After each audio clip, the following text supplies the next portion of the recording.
in labor. Black and white standardization begins by setting up a generic set of neutral tonalities.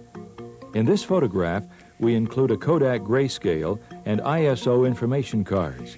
The cards will indicate the ISO each exposure is rated at. 3 film magazines are loaded with T-Max 100 black and white negative film. All 3 rolls of film will be exposed identically. However, 1 roll of film will be processed with a normal development time. 1 roll will be processed at a -1 development time, and the 3rd roll will be processed at +1 development time. This process can easily be completed with 1 film magazine. However, 3 will save repeating the shooting process 3 times. The loaded magazine number 1 is placed on the Hasselblad 2000 body. A single bare bulb light source is used to create hard-edged shadows on the test images. The incident dome of the Ultra Pro meter is aimed directly at the source of illumination to establish a hypothetical 18%. To guarantee an average contrast of 1:4, a reading is taken in the shadow side of the set, which is controlled by a Lightform P6 reflector. The incident readings were rated at ISO 100 as the manufacturer suggested. This gave an exposure value of f11.3 at 100. This scale indicates the entire range of exposures taken and how each were rated. For example, if you were to rate this film at ISO 320, the correct exposure would be f22. If the film were rated at ISO 40, an exposure of f8 would be correct according to the suggested ISOs. This entire scale will be photographed on each of the 3 rolls of film. The chart shown is provided by Eastman Kodak for use with T-Max films for standard film processing times and temperatures with a variety of developers. If you're using any other developing methods, please consult the manufacturer. This chart, however, indicates that with D76 developer at 70 degrees, the process time for normal development is 9 minutes for a normal contrast range. Remember, this is for normal processing.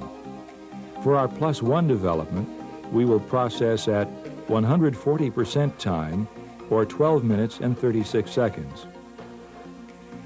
For the minus development, we'll process for 6 minutes and 18 seconds, or 70% of normal development. The 3 rolls of film can now each be processed at these 3 different times to illustrate the difference in contrast range, which can be predictable and beneficial. In Collins' darkroom is a Calumet stainless steel sink, which has many useful features.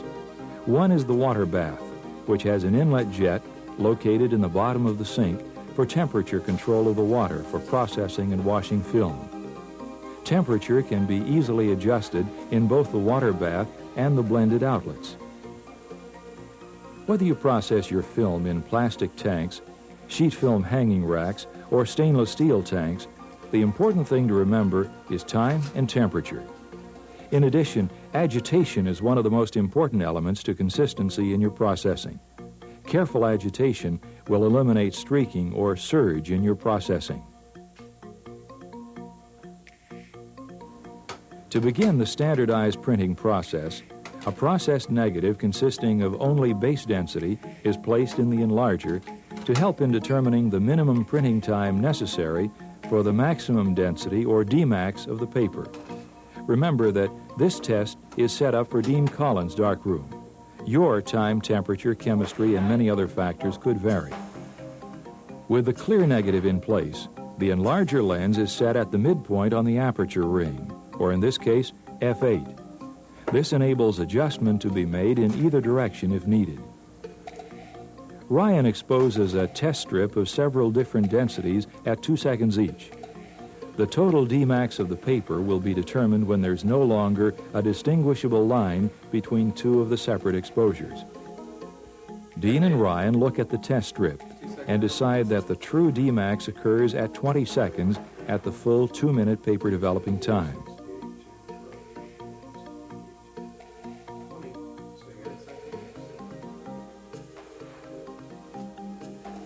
Without moving the enlarger head or adjusting the aperture ring, Ryan removes the base density negative.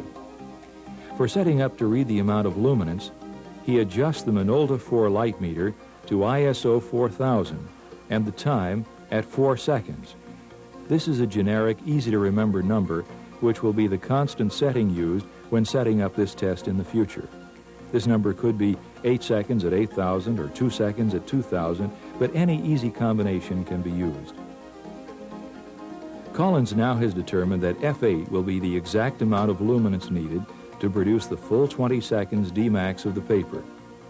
Regardless of the height of the enlarger head or the aperture setting, F8 will be the standard on which each print will be exposed. The 3 rolls of film are then contact printed at the same 20-second exposure. This is going to determine the working ISO of all 3 contrast variations of the film. Dean and Ryan pick the proper ISO of each of the different contact sheets. The normal exposed sheet is good at a rating of ISO 50. The +1 contrast development time is determined to be ISO 200, and the -1 is selected at ISO 25. This gives Collins 3 different ratings for his film for different contrast ranges. The diffuse value and overall printing quality is equal in all 3. With the proper working ISO selected for each, Ryan prints an 8x10 enlargement of all 3 contrast variations.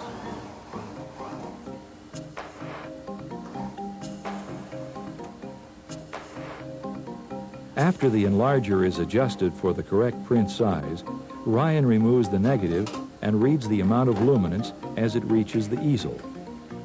He adjusts the aperture until it reads F8 on the incident meter. Regardless of the print size, again, each print will be exposed for 20 seconds at a luminance reading of F8.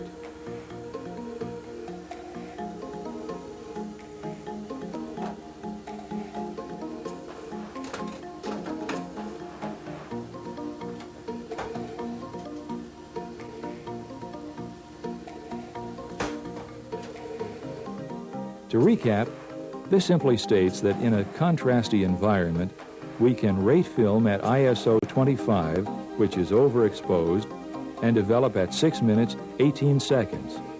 This is for a -1, which flattens contrast. For a flat, overcast day, you can underexpose the film and overdevelop for building contrast where there was none.